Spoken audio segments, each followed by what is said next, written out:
All right, let's dive into a whole new way of thinking about our online lives, one that goes way, way beyond just posting our best moments and filtered selfies. So let me just ask you this. When you scroll through your own social media or your LinkedIn profile, does the person you see there feel completely you? Or does it feel more like a really, really carefully edited highlight reel, with a lot left on the cutting room floor?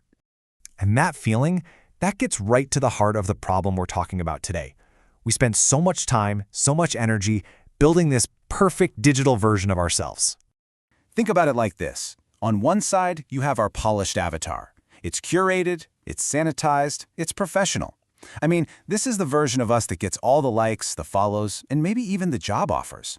But then there's the other side, the hidden self, the messy, chaotic, real human who generates this constant, invisible stream of data, clicks on the weirdest links at 2 a.m., and has all these complicated, unfiltered feelings.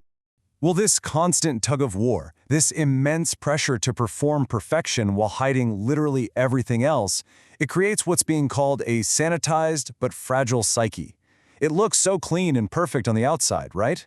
But it's brittle. It's easily shattered because it's not actually grounded in our whole messy reality. So what do we even call this hidden, messy, often repressed part of our digital identity? Well, there's a name for it, and it's time to meet your digital shadow. This idea actually pulls from Jungian psychology. The digital shadow is basically all the parts of our online lives that we try to push away or ignore. And we're not just talking about embarrassing old photos. No, it's deeper than that. It's the toxic content we doom scroll through, that massive trail of data we leave everywhere we go, and even the invisible human labor that makes our seamless digital world possible in the first place. So let's break that down. The digital shadow is really made of three key things. First, there's the toxic or just mindless content we consume but would never, ever share. Second, all that unseen data about our private habits and fears that algorithms are constantly collecting. And third, what's called ghost work, which is the often underpaid, invisible human labor like content moderation that cleans up the internet behind the scenes for us. Okay, so recognizing this shadow is one thing, but what are we supposed to do about it? Well, the good news is this isn't just a diagnosis. There's actually a prescription, a pretty clear path toward integrating these hidden parts of ourselves. The solution being proposed here is a framework called the Digital Shadow Integration Model, or DSI for short. It was developed by Albert Tan.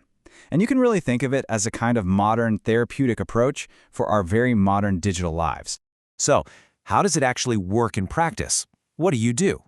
Well, the model lays out a pretty specific set of steps to help us confront and, more importantly, integrate our digital shadow. At the very core of this treatment is the shadow exposure technique. It's broken down into three concrete steps. First, you need to become aware of your algorithmic unconscious. Second, you have to acknowledge the ghosts in the machine. And third, you consciously integrate it all. Let's start with step 1, algorithmic unconscious awareness, because this is fascinating.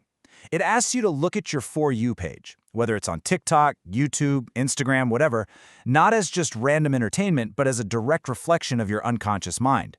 I mean, the algorithm shows you what you really click on. It reflects desires and curiosities you might not even admit to yourself. So here's a concrete way to try this. Spend 10 minutes scrolling your feed, but instead of just consuming, actively ask yourself with each video, why am I seeing this? What part of me is this appealing to? The key is not to judge, just observe. Step 2 is the ghost acknowledgement. This is all about consciously recognizing the human costs behind our digital tools. By acknowledging the incredibly difficult work of content moderators or data labelers, the ghost workers, we can help reduce what's called moral injury. That's that feeling of ethical conflict we get when we benefit from a system that we know deep down causes hidden harm to other people. To put this into practice, try this. The next time you're using social media or an AI tool, just take 2 minutes to look up an article about the people who moderate its content. Simply becoming aware of their work is a powerful act. And that leads us to step 3, conscious integration. This is where you actively start to bridge that gap. Now, it's not about oversharing all your messiness, but it is about allowing a little more of your real, complex self into your polished online spaces. So, a practical step: maybe try sharing an article about a topic you genuinely find complex, or post about a professional challenge you've overcome, not just the final win. It's really about moving from performance to presence. So what's the end goal of all this work? The outcome is something called digital wholeness. Now, digital wholeness isn't about deleting all your accounts or trying to create a more real profile. That's not the point. It's all about integration. It's about accepting that you are both the polished avatar and the chaotic, data-generating human.